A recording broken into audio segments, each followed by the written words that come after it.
una alerta que nos dejó preocupados y por eso vamos a hablar con él. Se llama Álvaro Puerto, presidente de la IPS Así es Salud, como le decía, pero también fundador del movimiento Colombia Salud. Señor Puerto, gracias por estar con nosotros. Bienvenido.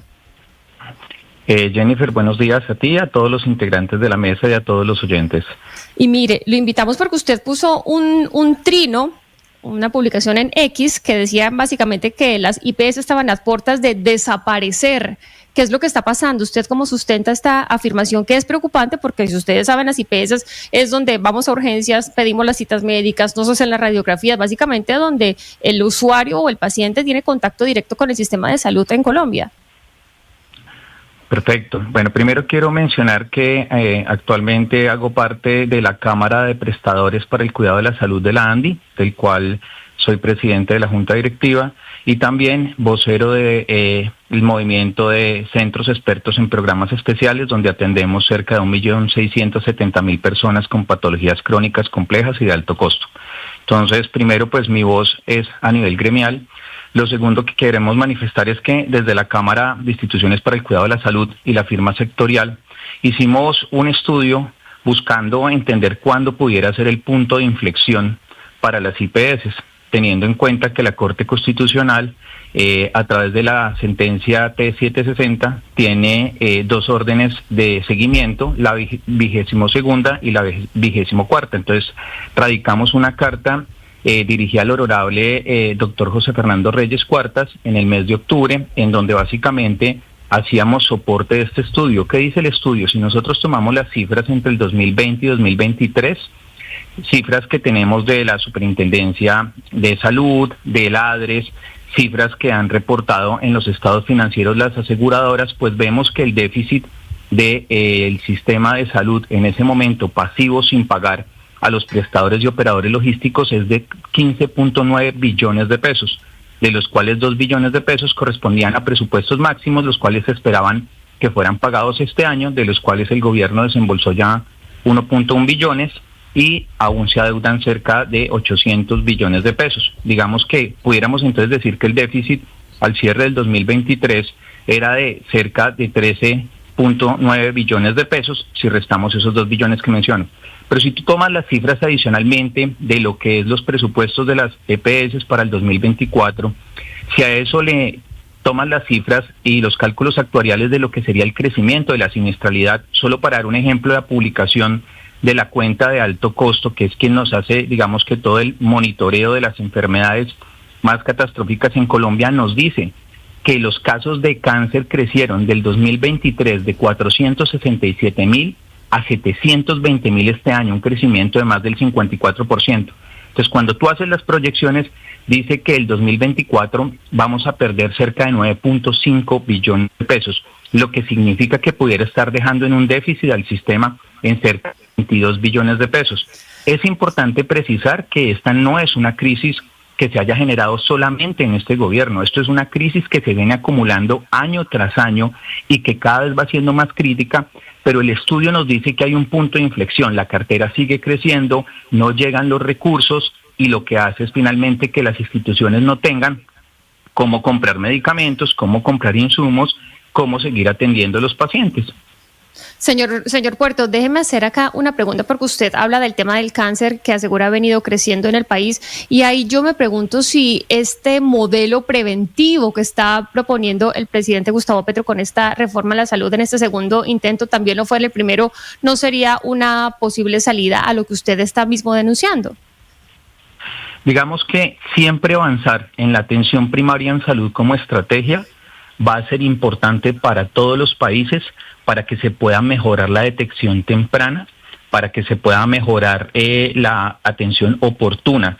Y también es importante combinarlo con la estrategia de gestión del riesgo en salud, porque así hagamos todas las acciones que hagamos por hechos de envejecimiento, de los hábitos de consumo y otros elementos asociados al ser humano, pues se van a desarrollar enfermedades. Entonces, en la medida en que un país avance en atención primaria en salud, claro que logra mayores resultados en salud y esa es una estrategia que es importante que el país avance en este y en cualquier otro gobierno. Presidente Puerto, estas preocupaciones que usted lanzan con suficientes razones para tenerlo, pero yo siento que ustedes llegan un poco tarde a estos reclamos cuando viendo este escenario desde hace por lo menos 2 años, de secar financieramente el sistema, cartas y cartas de las EPS, de ASEMI, etcétera. Y yo siento que ustedes pensaban que no era con ustedes tampoco el problema, y ahora cuando el dominó financiero se va cayendo, ahora sí como que ustedes se suman a los reclamos. No sé si de pronto ustedes pensaban que no iban a tener problemas ahora, pero lo que le digo, siento que ustedes llegan un poco tarde al reclamo de lo que financieramente está provocando el gobierno.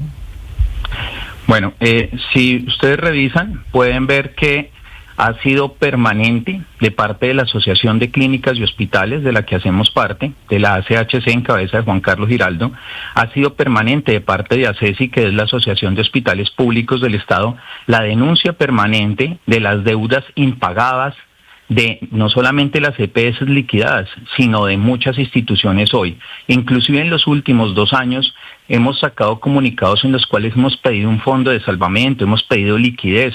Imagínense que llevamos 25 años monitoreando y entregando cada semestre los informes de las deudas. ¿Qué es lo que pasa? Que no había suficiente credibilidad antes. Se creía que las cifras que estábamos entregando desde las asociaciones de clínicas y hospitales, ACESI y cualquier otra agremiación de prestadores, no eran ciertas. En la medida que se han ido liquidando las instituciones, en la medida que claro, se ha ido... Presidente, pero es que en los últimos 2 años hablamos de una situación casi apocalíptica, en la que la mitad de los pacientes ya están en EPS intervenidas. Claro que el sistema de salud siempre ha tenido problemas, pero lo que estamos viviendo ahorita es de unas dimensiones, como les repito, apocalípticas. Y yo siento, perdóneme si lo siente como crítica, pero siento que ustedes dejaron solas a las EPS en estos reclamos.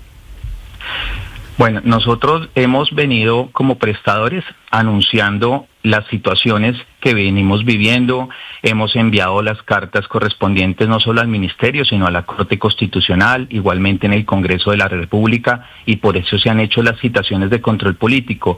Yo creo que no se trata de dejar solas o no solas a las EPS. Este país ha tenido EPS buenas que desafortunadamente hoy están en situaciones difíciles por tener que absorber la población de quienes no hicieron la tarea, pero también ha tenido EPS malas, las cuales hoy no están en el sistema, y lo mismo ha pasado con los prestadores. Entonces, en los últimos 2 años hemos estado en las audiencias públicas, hemos estado buscando al gobierno, hemos estado sentados en diferentes espacios y hemos venido alertando la situación como tal de crisis. Inclusive, insisto, este año hemos enviado 3 propuestas de formas de liquidez y de salvamento como tal al gobierno.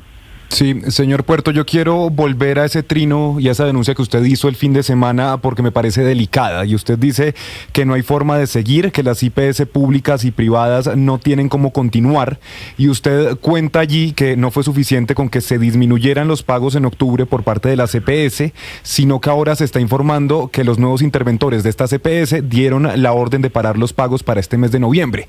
Es decir, ustedes en este momento están prestando unos servicios que de momento en el mes de noviembre no les van a pagar. Entonces son varias situaciones. Si bien la crisis, como usted lo menciona, ha sido cada vez más compleja y caminando a que sea apocalíptica, eso significa que los días de cartera siguen creciendo y que el hecho de que no se nos pague el 100% de los servicios que se prestan en un mes, pues dificulta la atención como tal. En el mes de octubre desconocemos las razones por las cuales las EPS intervenidas disminuyeron los giros a la red pública y privada. Pero adicionalmente, desde que se estableció el giro directo, el cual nos permite que haya mucha más transparencia, y eso hay que apuntárselo al gobierno, permite que haya mucha más transparencia a quién se le están girando los recursos, pues desafortunadamente el giro directo no es suficiente, y no es suficiente porque los interventores manifiestan que no les alcanza el dinero para pagar el dinero corriente. Entonces, el ministro nos dice en las reuniones que el dinero es suficiente y que la ADRES ha girado la plata anticipada, y en las EPS nos dicen que la plata no les alcanza. Pero adicionalmente a esto, volviendo a su pregunta, no sé si tiene que ver con el hecho de que sea un trámite administrativo, no sé si tiene que ver con el hecho de que sea un trámite en el cual vayan a revisar nuevamente los giros que se iban a hacer, pero en la última semana la respuesta que recibimos de las tesorerías de las EPS intervenidas era que se habían congelado el giro de los recursos, y para eso es importante entender que existe un calendario que desde el ADRE se hacen los giros y las postulaciones de los dineros cada semana. De esa misma manera, los hospitales públicos y las IPS privadas hacen la programación de los pagos a sus acreedores. El hecho de que la semana pasada la respuesta que nos hayan dado es que los interventores dieron la orden de parar los pagos afecta completamente la cadena y sigue agudizando la desconfianza que tenemos hoy en día de los acreedores y los proveedores. Ese es un llamado pidiendo que por favor nos den claridad y se intervenga para que no disminuyan los recursos y se reciban los pagos, pero también para que se pongan de acuerdo, porque es muy difícil no tener quien nos dé una respuesta hoy en día. Si el gobierno en cabeza del ministro nos dicen que la plata es suficiente y que se la han girado a las EPS, y vamos a las EPS y nos dicen que la plata no les alcanza y es insuficiente, la pregunta es, entonces, ¿qué respuesta le vamos a dar a las instituciones prestadoras de servicios de salud para que a su vez, qué puedan hacer con sus trabajadores y qué pueden hacer con sus acreedores? Aquí no podemos llegar a decirle a un paciente que está en la puerta de atención que no la vamos a poder atender. Hacemos todo lo imposible, pero hemos agotado al máximo los créditos y digamos que todo lo que podemos hacer para poder avanzar. Requerimos que el gobierno nacional, en cabeza de los ministros, podamos tener un espacio donde encontremos una salida a esta situación, porque si hablamos, por ejemplo, de una reforma que hoy en día está en trámite, faltan un par de meses para terminar la discusión, y si la reforma llega a ser aprobada, van a ser 18 a 24 meses de transición. La pregunta es, y mientras tanto, ¿qué vamos a hacer entonces? Sí, justamente, para señor que, por Puerto, favor, nos presten atención. Le quería preguntar sobre eso, porque usted dice, las EPS nos dicen que la UPC no es lo suficientemente alta para cubrir los gastos. El gobierno dice que sí y las IPS estamos básicamente en la mitad. Y como lo decía al principio, pues las IPS son el contacto directo que tenemos los ciudadanos con el sistema de salud. ¿Ustedes tienen algún tiempo estipulado que digan, mire, si no lo hacemos de aquí a 15 días, un mes, 2 meses, 3 meses, esto de verdad hay que cerrarlo? ¿Tienen un deadline, por decirlo de alguna manera? Sí, nosotros en el estudio que hicimos basado en los cálculos actuariales nos dice que actualmente estamos en un promedio de 178 días de recaudo y el estudio dice que cuando se llegue a un punto de 198 días se empieza a generar la inflexión, lo que hace que hoy, si tú revisas en muchas de las noticias, ya hay instituciones que han cerrado servicios, otros que han tenido que dejar de atender algunas poblaciones, que han terminado contratos, pero lo que dice el estudio que entregamos a la Corte y el cual les podemos hacer llegar, pues nos muestra que en 198 días la crisis va a ser peor.